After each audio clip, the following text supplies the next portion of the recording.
It's quiet here. Guys, thanks for joining us. As a guy doesn't need any introduction, but we will start with a short statement from Dirk. Then we'll open it up to questions. Of course, super excited, ready for this big honor and this big moment. I want to thank, of course, Mark and the Mavs for making this happen. My family's here from Germany and a few other friends from all around the world, if they were able to travel. So I'm excited for this big event tomorrow and just going to really soak it all in and try to enjoy and really have a blast with the fans and with the people I love. Yeah, I think coaching is not in my plans. I think it could be fun working with individual guys. I think like Holger did with me. I think that's something I could enjoy. But like team coaching is the last thing I want to do. Honestly, standing there holding speeches, motivating guys that don't want to play. They're on their phone half of the time. I don't have the patience. I barely have the patience with my kids. I don't know. I would have the patience to coach a team and deal with all that nonsense these days. So I think that one's out. Other than that, I think all the options are on the table.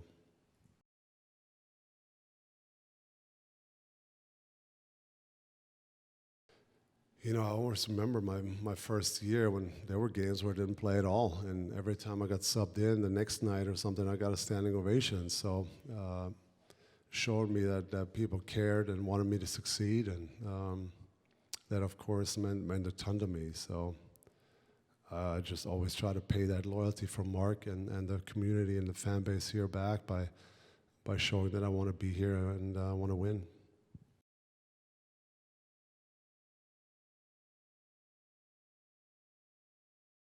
I was not nearly as good, especially early on. I had a really slow start, and I could kind of hide behind Steve and Mike there for a while, but he's been basically the number one guy ever since he got here. So there's a lot of pressure that comes with that, and the stuff you want to do for the community and help the community. So I've been love to mentor him a little bit, and we've had some meetings over the years. He's a really sweet guy with a huge heart, and on the court he looks so mature the way he plays and how he reads the game. And then when you catch him off the floor, you realize this kid is 22 years old. I mean, it's fantastic and amazing what he's doing. So really happy for him, really proud of him, and he just got to keep working, hopefully stay injury free. And have a long career with the Mavs.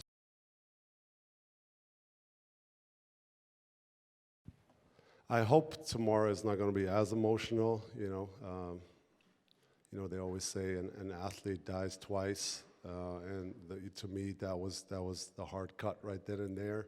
Even though I was prepared for it for a few years, but tomorrow still will be somewhat emotional. I don't know really. Of course, I know a little bit of what's going to happen, but I still want to be surprised how I always like to be.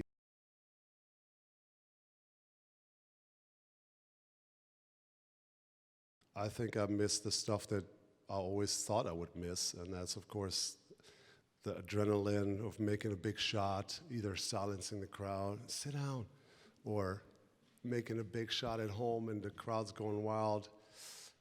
If I watch a game now and somebody is making a big play like that, I do get the little bit of a sense that I'm never going to have that feeling again in my life. So that hurts a little bit. And of course the competition and the camaraderie a little bit in the locker room. I think those are some of the things that are obvious that I miss.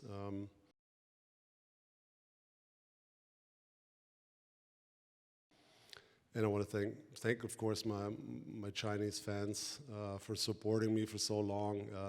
We've had numerous trips to China, and so many people have come out and waited at the hotel or airports to meet the Mavericks when we were there just a few years ago in preseason. So thanks for all your support, and keep supporting the Mavs.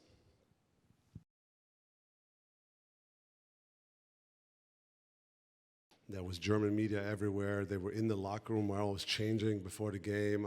Just everything was new and overwhelming. I got to meet Detlef, took a picture before the jump ball together. I remember he introduced me to his wife after the game and gave me a cell phone number, and that was super sweet. That a guy like obviously I looked up to and had such an amazing career in the NBA was so nice to me and wanted to help me, wanted me to succeed. Was sort of a mentor for me if I needed him. That meant a lot to me, and it kind of showed me the way for later on. If I can help some of these young international guys that come over, that's how you do it. You want to help them out, and you want to be available for them if they ever need something. So Detlef was the guy to show me the way early on.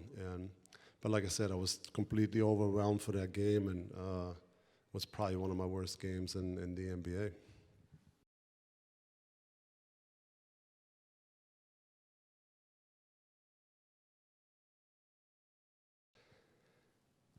I think I found certain motivation tools throughout my journey.